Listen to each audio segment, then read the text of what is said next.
Amén. Bueno, para los que no me conocen, mi nombre es Jared Delgado, o Jared Delgado, solo Jared Delgado, no soy pastor Jared Delgado, solo Jared. Y tengo el privilegio de poder continuar con la serie que hemos empezado la semana pasada. Todo el mes de febrero vamos a estar estudiando y descubriendo una serie que se llama En la Verdad. ¿Ok? ¿Qué es la verdad? Aún no lo sé, vamos a descubrirlo. En 3 de Juan, capítulo 1, versículo 1 al 4, dice lo siguiente. El anciano Agayo, el amado, a quien amo en la verdad.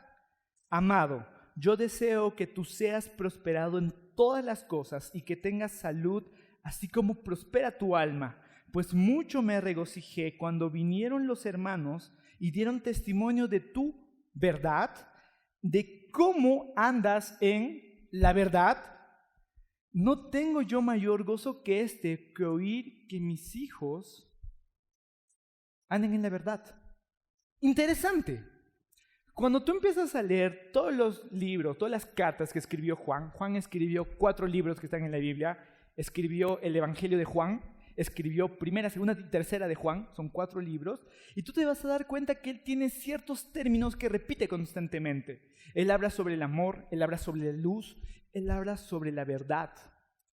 Y en este estudio que hemos empezado en esta serie, vamos a empezar a descubrir qué es la verdad.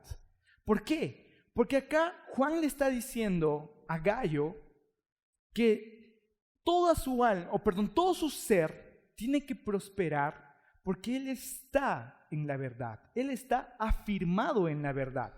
¿Ok? Dios quiere que tú prosperes en todas las áreas. ¿Sabes? La prosperidad a la manera de Dios no se trata solamente de una prosperidad económica. Porque puede ser que tú seas próspero económicamente y no tengas la salud para disfrutarlo. O que tu salud se esté comiendo tus riquezas, ¿verdad? La voluntad de Dios para tu vida es que tú seas prosperado en toda área. Que tu salud sea prosperada, que tu espíritu sea prosperado, que tu alma sea prosperada. Y así en todas las áreas. Prosperidad no solamente nos habla de fructificación. Prosperidad también nos habla de encontrar un propósito y un sentido a la vida. Y es que lo que Dios quiere es que podamos vivir una vida plena. Como Jesús dijo, he venido a darles vida y vida en abundancia. Entonces la pregunta es, ¿qué es la verdad? ¿Qué es de lo que Juan está hablando? ¿Por qué es que él repite tanto qué es la verdad? Y a la verdad es un poquito difícil de explicar. Pasa lo mismo cuando tratamos de explicar la gracia. Podríamos partir por una definición muy simple que creo que todos ya sacaron. La verdad es Jesús. ¿Amén? Correcto, todos partimos de ahí. Pero cuando empezamos a ver los matices, empezamos a descubrir cierta riqueza en este concepto. ¿Saben? Cuando empezamos a hablar de la gracia, yo me acuerdo hace muchos años, cuando Dios empezó a sacar a la iglesia del legalismo y nos empezó a despertar a la gracia, todo el mundo empezó a hablar de gracia y empezamos a ver distintas perspectivas de la gracia y nos dimos cuenta que la gracia es muy profunda y esta es muy difícil de poder explicar. Lo mismo pasa con la verdad.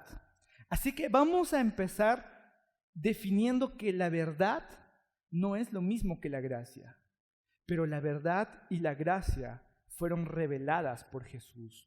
Vamos a ir a San Juan capítulo 1, versículo 14 al 18. Y dice así, y aquel verbo fue hecho carne y habitó entre nosotros. Y vimos su gloria, gloria como del unigénito del Padre, lleno de gracia y de verdad. Paréntesis. ¿No crees que existe una intención obvia del autor al diferenciar gracia y verdad? Entonces quiere decir que la verdad es algo similar a la gracia, pero no es lo mismo. Sigamos leyendo. ¿Me quedé en qué versículo? Es que mi Biblia no tiene numeritos. Voy a volver a leer. Juan dio testimonio de él y clamó diciendo, este es quien yo decía, el que viene después de mí es antes de mí, porque era primero que yo. Porque de su plenitud tomamos todos y gracia sobre gracia. Pues la ley por medio de Moisés fue dada, pero la gracia y la verdad vinieron por medio de Jesucristo. A Dios nadie le vio jamás. El unigénito Hijo de Dios que está en el seno del Padre, Él ha dado a conocer. ¡Wow! Quiere decir que Jesús tiene un propósito al venir a la tierra. El propósito de Jesús es revelar la gracia y la verdad. Amén. Y yo creo que como iglesia estamos viviendo un momento histórico, porque yo creo que la siguiente revelación que Dios nos va a permitir profundizar como iglesia, y yo creo que no solamente en esta iglesia, sino que a nivel mundial, Dios nos va a llevar a profundizar en la verdad. Porque ya estamos viviendo en los últimos tiempos y necesitamos empezar a andar en la verdad. Amén. Entonces la gracia es parte del ministerio de Jesús. La gracia fue revelada por Jesús. Pero también la gracia tiene que ser un lugar o una posición. Porque si no, no podríamos no podría existir la expresión en la verdad. ¿Me dejo entender? La gracia, para los que no están familiarizados con esa terminología, la gracia nos habla del perdón de pecados. La gracia nos dice que la justicia de Dios ya fue satisfecha. La gracia de Dios nos dice que Dios ya no está más molesto contigo, que no hay nada que tú puedas hacer para ganar el favor de Dios, porque ya Dios te dio su favor y las puertas están abiertas sobre tu vida. ¿Cuántos se alegran por eso? La gracia nos dice que este es el año de las puertas abiertas. La gracia nos enseña a contar las estrellas. Pero no sé si les ha pasado como a mí, pero ¿qué pasa cuando las puertas están abiertas y uno entra en el favor de Dios, pero termina cerrando las puertas uno mismo porque seguimos cometiendo errores? ¿Alguien le ha pasado? Que Dios le dio gracia con un trabajo, con un empleo, tú entraste y dijiste, wow, favor de Dios, y al mes terminas renunciando o que te despiden porque metiste la pata. ¿Les ha pasado? ¿Les ha pasado cuando contamos estrellas, decimos, wow, Dios tiene grandes cosas para mí, wow, Dios me está enseñando a soñar en grande, Dios tiene un gran propósito, wow, cuántas estrellas hay en el cielo? Y luego caemos en la cuenta de que no podemos alcanzar las estrellas. Porque los sueños de Dios son así de grandes y nosotros somos tan pequeños y nos sentimos tan limitados para poder alcanzar. ¿Les ha pasado? ¿Sí? ¿No? ¿Solo a mí? La gracia nos habla de estas puertas abiertas, pero la verdad nos habilita para poder cruzar y caminar entre puertas abiertas. La verdad nos perfecciona. La verdad echa fuera el temor. La verdad nos permite contar y alcanzar las estrellas del cielo. Entonces, ¿qué es la verdad nuevamente? ¿Saben?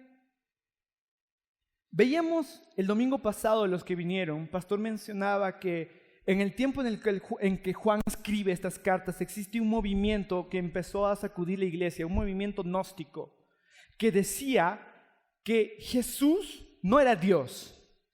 O sea que Jesús era una especie de avatar, no sé si cabe la palabra, en el que cuando él predicaba era poseído por el Espíritu de Dios. Y cuando predicaba, escuchábamos a Dios, pero Él no era Dios. Por eso es que este movimiento decía que cuando Jesús murió Jesús, pero Dios lo abandonó, porque Jesús no era Dios. Y este movimiento, con todo ese pensamiento que empezó a proliferar, tenía un objetivo: tratar de eliminar la imagen de Cristo en nuestra vida. Y a ese movimiento se le llama, o es un espíritu en realidad, el espíritu del anticristo. ¿Por qué? Porque cuando hablamos de la verdad, porque es cuando empezamos a profundizar en este tema, es que empieza a haber un movimiento que trata de disasociar a Cristo de Jesús. ¿Por qué? De hecho, ¿ustedes saben lo que significa Cristo? La palabra Cristo. ¿Alguien sabe? Cristo significa el ungido. Habla del ministerio, habla de la posición de Jesús, el Cristo. Pero ¿sabes cuál es la posición de Jesús? Jesús es rey y Jesús es sacerdote. Rey y sacerdote. Quiere decir que Cristo, el título de Cristo está hablando del sacerdocio de Jesús, al igual que de su reino. Y cuando este pensamiento empieza a atacar nuestras vidas, va a tratar de quitar el sacerdocio de Jesús de tu vida. Y es que si nos ponemos a pensar, muy pocos de nosotros van a entender cuál es el sacerdocio de Jesús o qué tiene que ver el sacerdocio de Jesús con nosotros. Es más, otros me están mirando con una cara de ¿qué es sacerdocio? ¿No? Y es ahí donde yo quiero que podamos ver. Y otra vez pregunto, entonces, ¿qué es la verdad? Ahora sí, empecemos a desentrañar este misterio. En el versículo que acabamos de leer, en el versículo 18 de Juan 1, dice, hay un detalle que necesito que podamos resaltar para poder empezar. Dice así, a Dios nadie le vio jamás, el unigénito Hijo, que está en el seno del Padre, Él le ha dado a conocer. La expresión en el seno del Padre quiere decir sobre el corazón del Padre, ¿ok? No sé si es que ya, los papás sobre todo van a poder entender esta escena. Cuando tú abrazas a un hijo y tu hijo se recuesta en tu pecho y escucha el latido de tu corazón, esa es la expresión de estar recostado sobre el pecho, sobre el corazón del Padre. Entonces, cuando Jesús, antes de que venga al mundo, Él estaba en un lugar. ¿Dónde estaba Él? Él estaba en el corazón del Padre. Y cuando viene a revelar la gracia y la verdad, Él viene directamente del corazón del Padre. Entonces, quiero que tú puedas imaginar esta escena de alguien recostado sobre el pecho de Dios, sobre el corazón de Dios. Es más, quiero que esta frase dé vueltas en tu cabeza. Sobre su corazón, sobre su corazón, sobre su corazón. Ahora los más leídos, algunos meticulosos ahí de la Biblia, van a poder relacionar que había un personaje que le gustaba recostarse en el pecho de Jesús, en el corazón de Jesús, ¿verdad? ¿Alguien sabe de quién estamos hablando? ¡Uy, qué casualidad! ¡Juan! Justo el que nos está metiendo todo este misterio y el que está hablando de este tema, él se recostaba sobre el pecho de Jesús. Quiere decir que Juan estaba entendiendo algo que nos quiere dar a entender a nosotros. Juan le encantaba estar sobre el pecho de Jesús. A Juan le encantaba estar sobre el corazón de Jesús.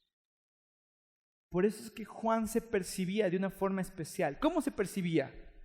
Juan se autopercibía como el amado de Jesús, el discípulo al cual Jesús amaba. Es más, él escribe su libro, ¿no? Es como que él escribe su vivencia, su biografía, y él se autodenomina y se presenta a sí mismo. Y ahí va Juan, el discípulo al cual Jesús amaba. Porque él percibía que había un amor especial sobre él. ¿Por qué? ¿Por qué es que él percibía esto? ¿Por qué es que esta autopercepción de Juan marcó toda su vida, marcó todo su ministerio, al punto en el cual, cuando Juan iba a visitar las iglesias y la gente se reunía para escuchar ya al anciano Juan, y Juan vez tras vez solamente decía el mismo mensaje: hijitos, ámense los unos a los otros. Y esa expresión hacía que toda la iglesia rompa en llanto.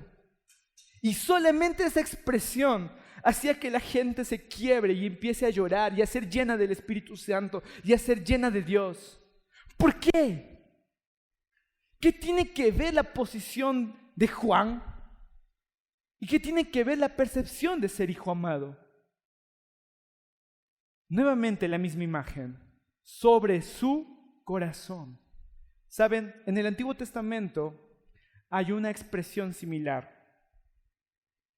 Está en el libro de Éxodo, capítulo 28, versículo 29 al 30. Quiero que podamos ver cómo la Biblia es tan precisa en estos términos. Y llevará a Aarón los nombres de los hijos de Israel en el pectoral del juicio. ¿Dónde? Sobre su corazón. Contexto, ¿ok? Contexto. Aarón fue el primer sumo sacerdote. En el Antiguo Testamento, cuando Dios establece las leyes de Israel, establece también un sacerdocio. El sacerdote iba a ser como una especie de intermediario entre el pueblo y Dios, una especie de abogado, ¿ok? Entonces, cada vez que el pueblo se portaba mal, el sumo sacerdote iba delante de la presencia de Dios a hablar bien del pueblo, a defender al pueblo, ¿ok? Entonces, cuando Dios establece el sacerdocio, establece una persona que pueda representar a la gente delante de Dios. ¿Correcto? Esa es la definición más simple de sacerdote. Aarón fue el primer sacerdote. Y aquí le está dando una indicación de cómo tenía que vestirse el sacerdote. El sacerdote tenía una vestimenta especial y tenía ciertos accesorios especiales sobre su vestimenta. ¿Ok? Porque cada parte de su vestimenta y cada accesorio tiene un significado. Ahorita, este pasaje en concreto nos está hablando del pectoral del juicio. ¿Ok? Entonces, volvámoslo a leer. Y llevará a Aarón los nombres de los hijos de Israel en el pectoral del juicio sobre su corazón. Cuando entre en el santuario por memorial delante de Jehová continuamente, y pondrás en el pectoral del juicio Urim y Tumim, que está sobre el corazón, nuevamente, sobre el corazón de Aarón. Cuando entre delante de Jehová, llevará siempre Aarón el juicio de los hijos de Israel sobre su corazón delante de Jehová. Si es un pectoral, ¿no era más práctico decir sobre su pecho? ¿Sobre su abdomen? ¿Por qué es que explícitamente el autor especifica sobre su corazón? Porque es una expresión más romántica, ¿no? Sobre su corazón. Nos habla de escuchar un latido constante de amor. Nos habla de, no sé, ¿me dejo entender? Nos pinta esa escena romántica de un corazón que late por ti. Y cuando le dice, llevará sobre su corazón este tablero, le está pidiendo al sumo sacerdote que lo lleve en lo más profundo de sí, en su amor. Preparé una imagen para poder ilustrar este versículo. No sé si se logra ver bien, pero este tablero que vemos aquí era el pectoral del juicio del cual está hablando este versículo. ¿Se logra ver? ¿Sí? Es básicamente una tabla que tiene 12 piedras preciosas. ¿Por qué 12? Te preguntarás. Porque eran 12 tribus. Cada piedra representaba una piedra, una tribu, ¿ok? Y ahora que nosotros somos el pueblo de Dios, quiere decir que nosotros estaríamos representados con una piedra, ¿ok? Ahora, el otro elemento, acá a la derecha podemos ver cómo es que el sumo sacerdote llevaba el tablero de juicio. Lo llevaba literalmente, ¿se dan cuenta? Es como un joyero, literal. Es como si tuviera un joyero ahí sobre su pecho. ¿Por qué? Acá hay muchos mensajes y quiero que no quites esa imagen. Quiero que podamos desmenuzar muchos mensajes de aquí. En primer lugar, Dios está diciendo algo con esta imagen. Es que tú, el pueblo, tú, eres una piedra preciosa para Él. ¿Saben? Hoy nosotros ya no tenemos sumos sacerdotes de carne y hueso. Hoy no es que el pastor es nuestro sumo sacerdote que intercede por nosotros. Hoy tenemos un solo intermediario y es Jesús. Jesús, nuestro sumo sacerdote. Quiere decir que simbólicamente Jesús también nos lleva sobre su corazón. Y te está diciendo Jesús, tú eres una piedra preciosa para mí. Es interesante, no había un solo tipo de piedra preciosa. Habían varios tipos de piedra preciosa. Y si nos ponemos ya medios estudiosos, medios nerd con el asunto, vamos a ver que cada piedra tiene un significado. Pero no nos vamos a meter ahí. El punto es que había una piedra diferente porque somos un pueblo diferente. Somos una iglesia diferente, con cada historia diferente, con cada problema diferente, con cada particularidad diferente. Me imagino que las piedras deben tener un proceso también de pulido diferente. Pero aquí, en el versículo que hemos leído, dice que tenía que colocar sobre este tablero, sobre este joyero, Urim y Tumim. Les voy a traducir esas dos palabras para que no suene tan confuso. Urim en hebreo significa luz. Y Tumim en hebreo significa perfecciones. ¿Qué quiere decir? Que el sumo sacerdote, cuando entraba delante de la presencia de Dios representando al pueblo, representándote, el sacerdote tenía que poner luz y perfección sobre las piedras. Entonces yo me imagino, imagínate primero esta escena. ¿Alguna vez has visto una piedra preciosa, un diamante, un rubí, algo expuesta en una joyería o expuesta en un museo tal vez? ¿Alguien vio? Sobre todo en las joyerías creo que estamos más acostumbrados. ¿Cómo están las joyas? Están en la parte más oscura, ¿verdad? ¿No? Entonces, ¿cómo están las joyas? Están exhibidas. ¿Y cómo las exhiben? Ponen una luz. Porque cuando las piedras preciosas son expuestas a la luz, es que tú puedes ver su hermosura y su valor. ¿Sabes qué te está diciendo acá Dios?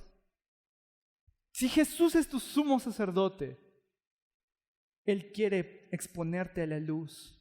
Pero espera. Muchos tenemos miedo a esa expresión. Muchos tenemos miedo de decir, yo no quiero ser expuesto a la luz. No quiero que la gente conozca quién soy.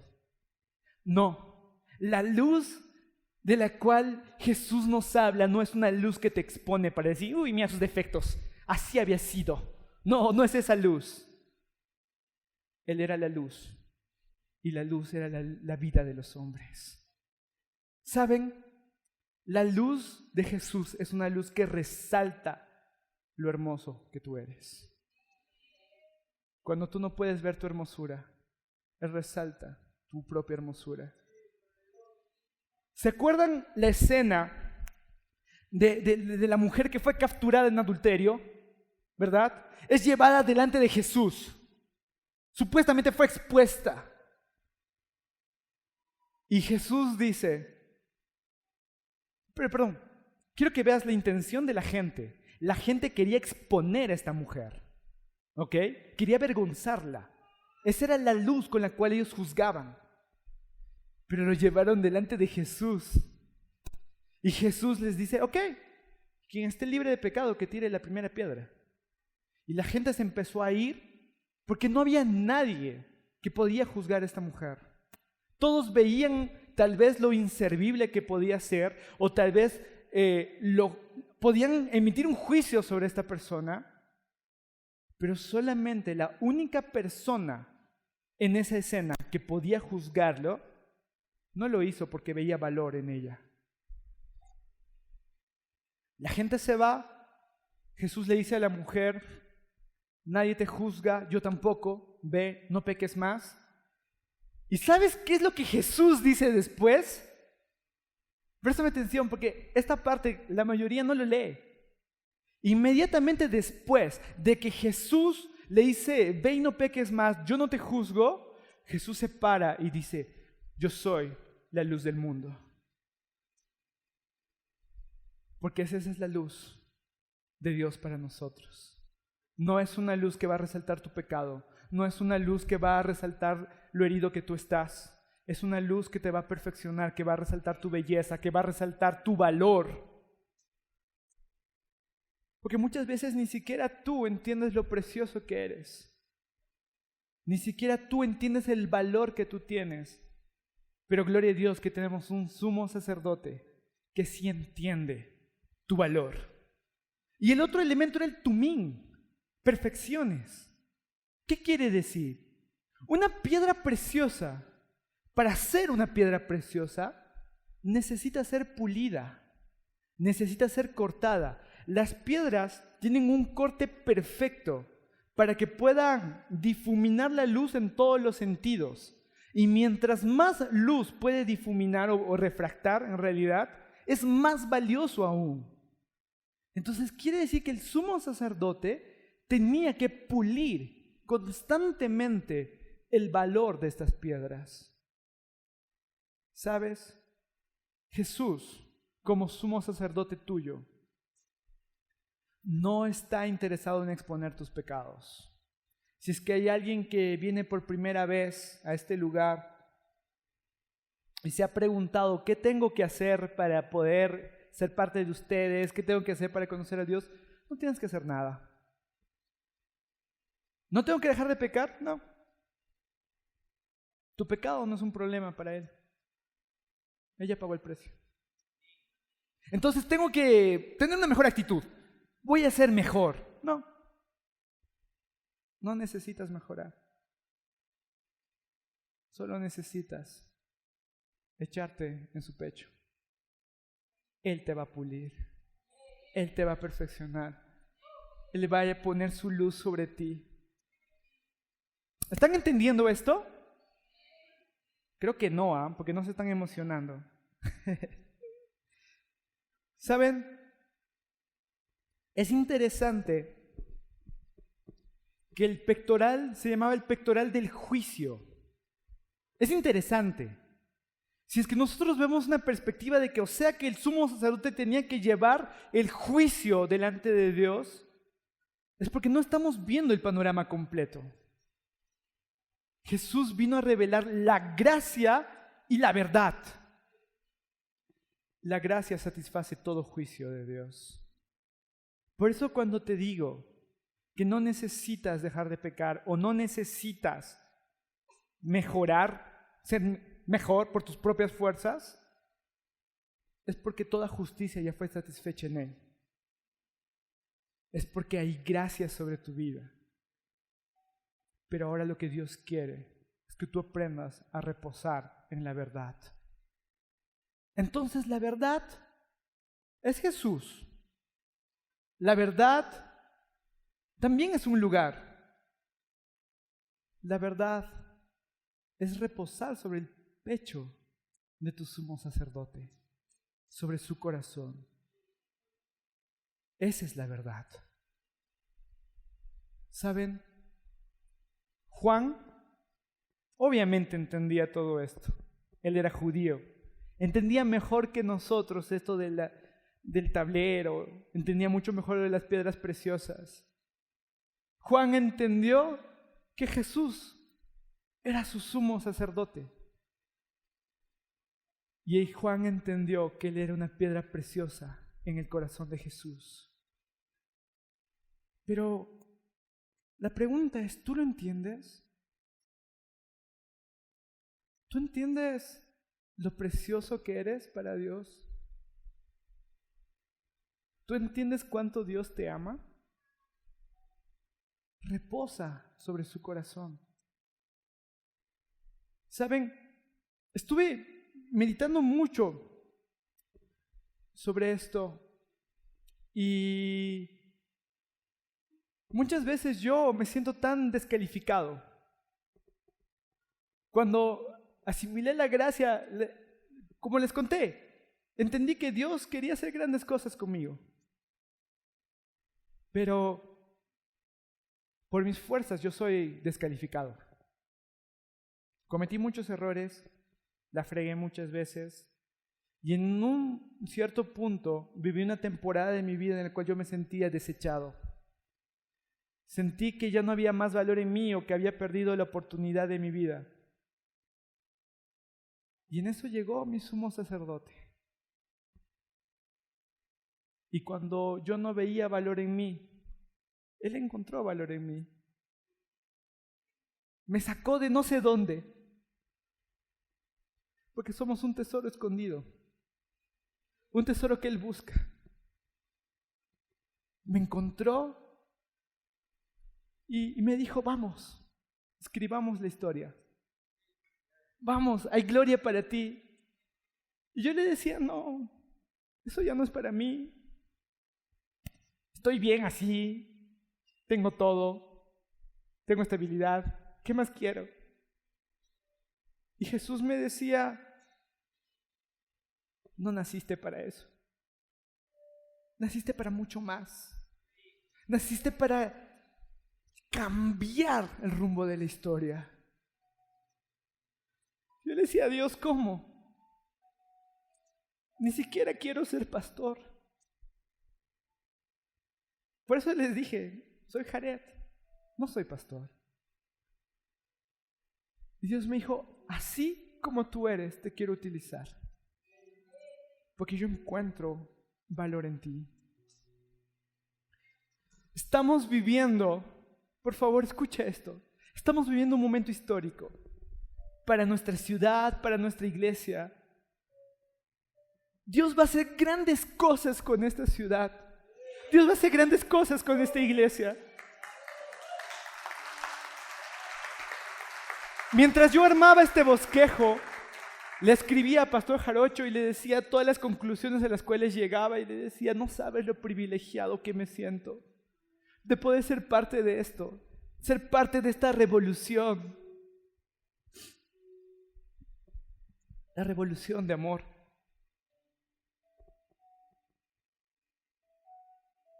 Permanecer en la verdad es recostarte en el pecho de Jesús. Es que constantemente estés escuchando cuánto Dios te ama. ¿Sabes? Yo no tengo ningún talento especial. Solamente Dios me ama ridículamente. Ni sé qué hago acá. Ni sé cómo llegué acá. Cuando empiezo a verme, yo mismo encuentro descalificación tras descalificación. Siento que no puedo mantener a mi familia. Siento que soy muy desorganizado como para poder emprender algo. Tengo TDA, déficit de atención. Cada vez que estoy queriendo hacer algo, me disipo. Y viene el Pastor Jarocho y me dice, tú vas a ser el director creativo de la iglesia. No puedo ni con mi vida. Pero Dios ve valor en mí. Soy lo que soy porque Él me ama.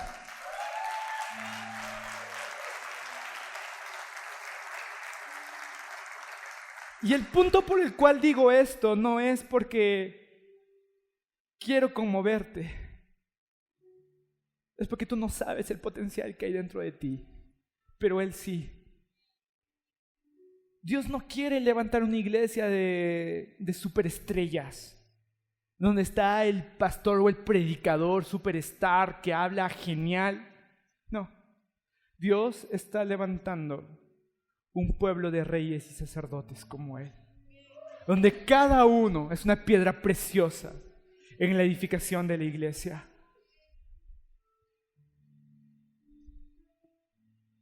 Hay dos cosas que quiero que te lleves de este mensaje.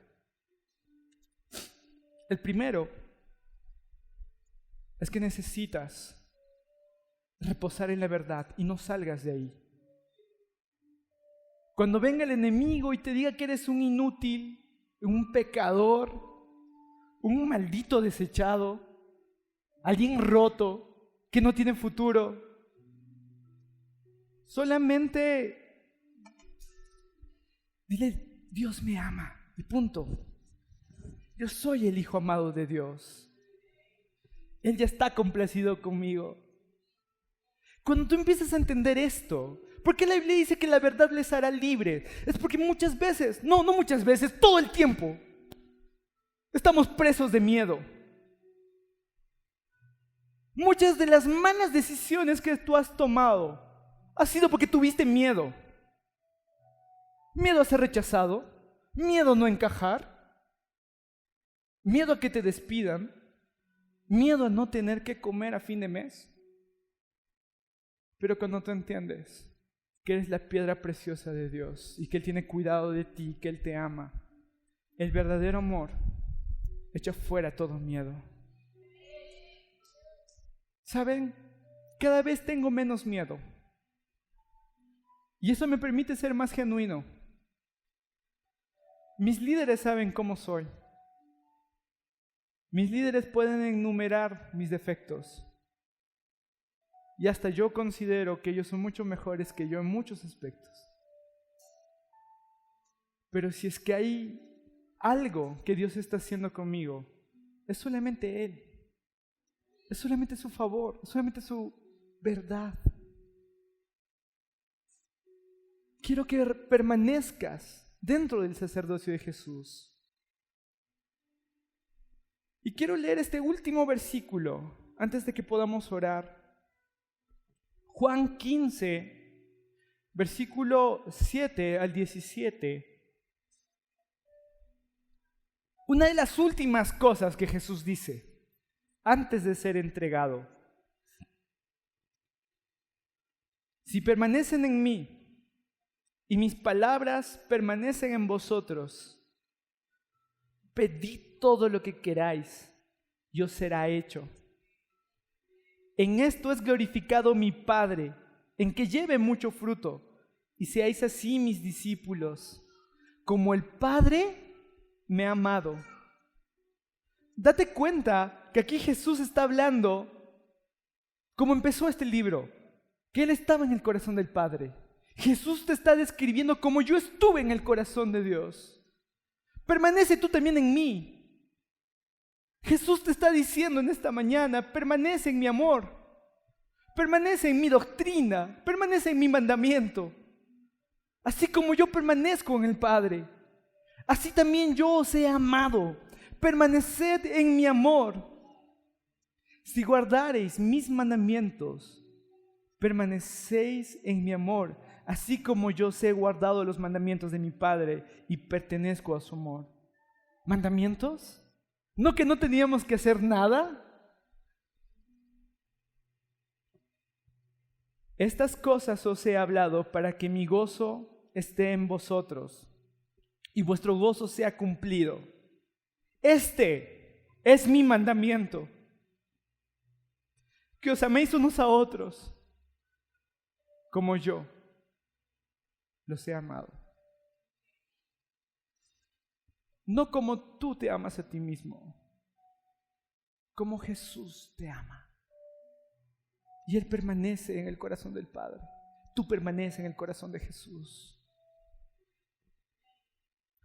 Nadie tiene mayor amor que este, que uno ponga su vida por sus amigos.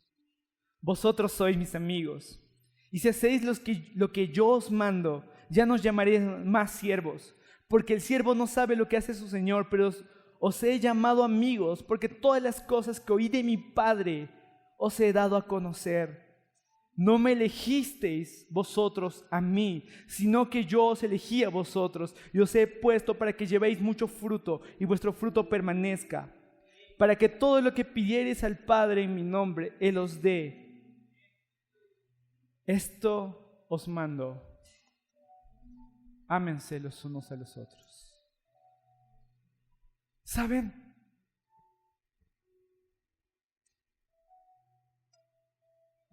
Hay mucha densidad en estas palabras. En primer lugar, Jesús está anulando por completo la ley. ¿Saben? Había dos pilares principales para la ley. Ama al Señor tu Dios con todo tu corazón y con todas tus fuerzas, y a tu prójimo como a ti mismo.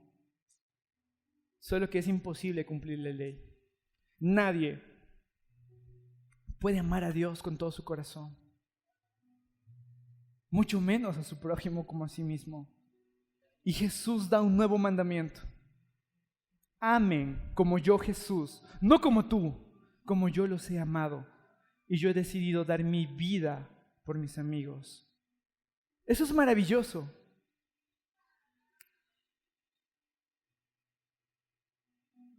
¿Se acuerdan de Pedro? ¿Qué fue lo que le dijo Pedro a Jesús? Jesús, yo estaré contigo hasta el final. Yo te amo, Jesús. Sobre mi cadáver te van a crucificar. ¿Qué pasó? Kikiriki, no lo conozco. Kikiriki 2, ¿quién será él? Kikiriki 3, la Biblia dice que blasfemó, insultó a Jesús. Sacó así sus groserías de pescador. ¿Y qué será ese? Porque nadie puede amar con su propio amor. En cambio, Juan, aquel que nunca se jactó por cuánto amaba a Jesús, sino por cuánto Jesús lo amaba a él, permaneció hasta el final, a los pies de la cruz. Solamente permaneceremos hasta el final si es que estamos en la verdad. Tu alma prosperará si es que decides permanecer en la verdad.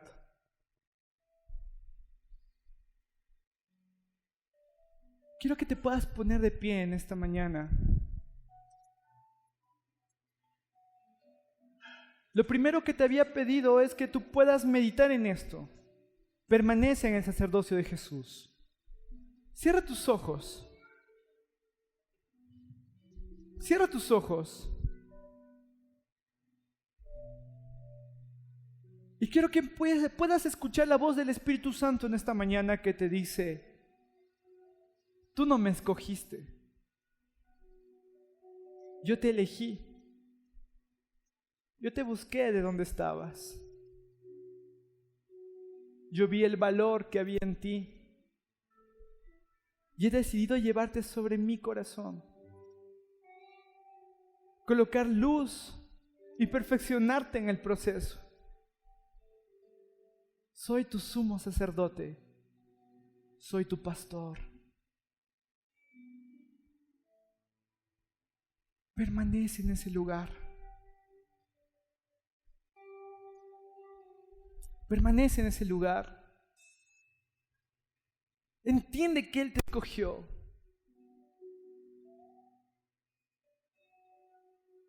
Y cuando empieces a sentir cuánto Dios te ama, cuando empieces a sentir el latido de ese corazón enamorado,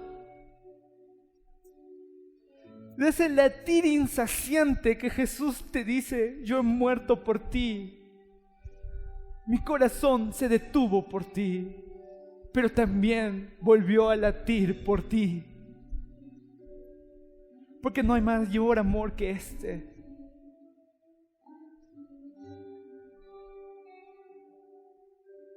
Jesús te ama y su amor es un lugar seguro.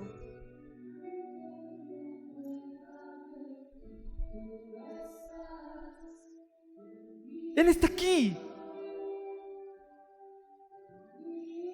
Cierra tus ojos, imagínate abrazado de Jesús, recostado en su pecho.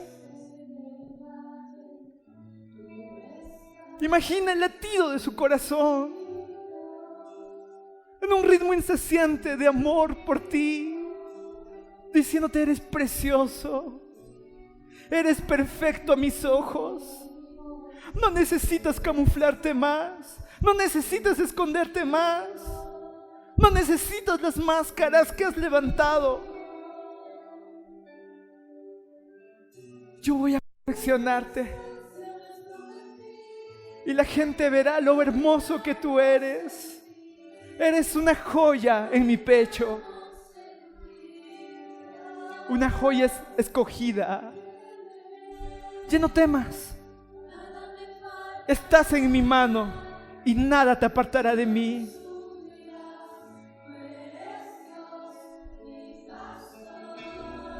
Solo cree. Él es tu pastor.